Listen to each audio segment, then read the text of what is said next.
থেকে কিভাবে শত্রুকে বান মারবেন, শুধুমাত্র একটা পুতুল এবং কি একটা নকশা এবং এই দুইটা লোহার মাধ্যমে কিভাবে বান মারবেন, কিভাবে শত্রুকে একেবারে মেরে ফেলবেন মাত্র 3 দিনের মধ্যে, এই একটা বিদ্যা আমি আপনাদেরকে দেখাই দিছি।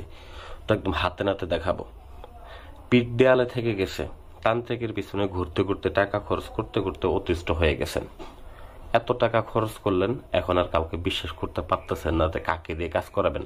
আসল তান্ত্রিক খুঁজে পাইলেন না। ভাই আমি বলবো না যে আমি আসল তান্ত্রিক।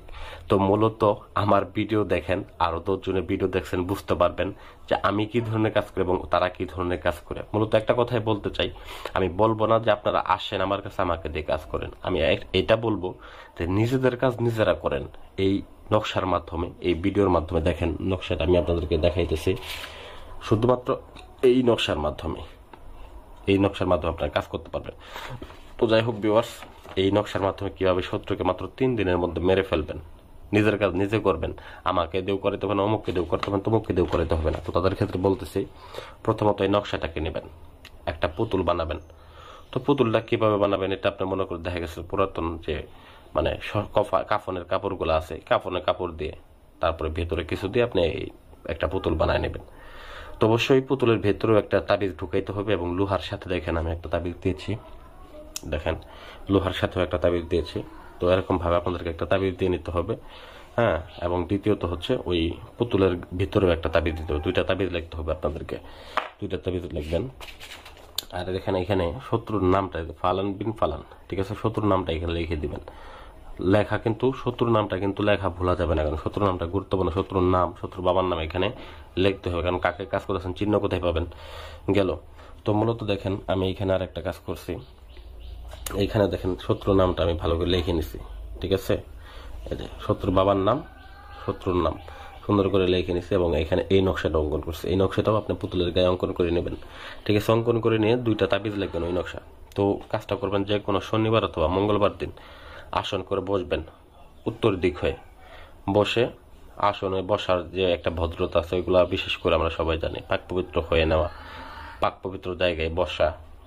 তো এরকম ভাবে বসে আগরবাতি মোমবাতি জ্বালিয়ে আপনারা তারপর উত্তর দিক হয়ে বসে কাজটা করতে বসবেন, যে কোনো শনিবার অথবা মঙ্গলবার দিন। তো বানের কাজ করা গেছে যে ঠিক মাঝরাতের দিকে বানের কাজ করা সব থেকে উত্তম। তো বিশেষ করে নিরিবিলি সময় করা সব থেকে ভালো, রাত্রে করবেন, রাত্রে করলে ভালো। তো কাজটা আপনারা যদি চেষ্টা করেন শ্মশানে করার জন্য চেষ্টা করবেন। তো পাঠার রক্ত নিবেন, পাঠার রক্ত নিয়ে মূলত দেখা গেছে আসনে বসবেন, বসে নকশাটা অঙ্কন করবেন, কাফনের কাপড়ের উপর অঙ্কন করবেন।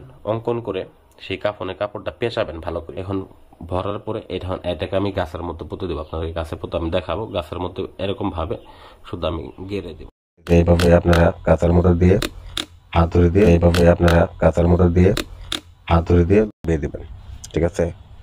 মনের মধ্যে এই সময় রাখতে হবে, রাগ রাখতে হবে। যত বেশি রাগ রাখবেন আর হাতুড়ি দিয়ে বাড়ি দেবেন, জোরে জোরে বাড়ি দেবেন, যত ডাবাইতে পারেন, ঠিক আছে। ডাবে শুধুমাত্র মনে করেন যে 1 আঙ্গুল পরিমাণে গেড়ে দেওয়ার ঠিক আপনি 24 ঘন্টা থেকে 3 দিনের মধ্যে আপনি ওই ব্যক্তি যেখানে থাকুক, যে অবস্থা, শরীর যদি হাজারও বন্ধ থাকে, ওই ব্যক্তি কুলাইতে পারবে না ভাই, থাকতে পারবে না, খুদার কসম ভাই মারা যাবে, হার্ট অ্যাটাক করে মারা যাবে, হুট করে বলবো, হুট করে শেষ হয়ে যাবে। তো আশা করি আমার ভিডিওটা ভালো লাগবে। ভিডিওটা ভালো লাগলে অবশ্যই আমার ভিডিওতে লাইক করবেন, চ্যানেলটা সাবস্ক্রাইব করবেন। ধন্যবাদ সবাইকে।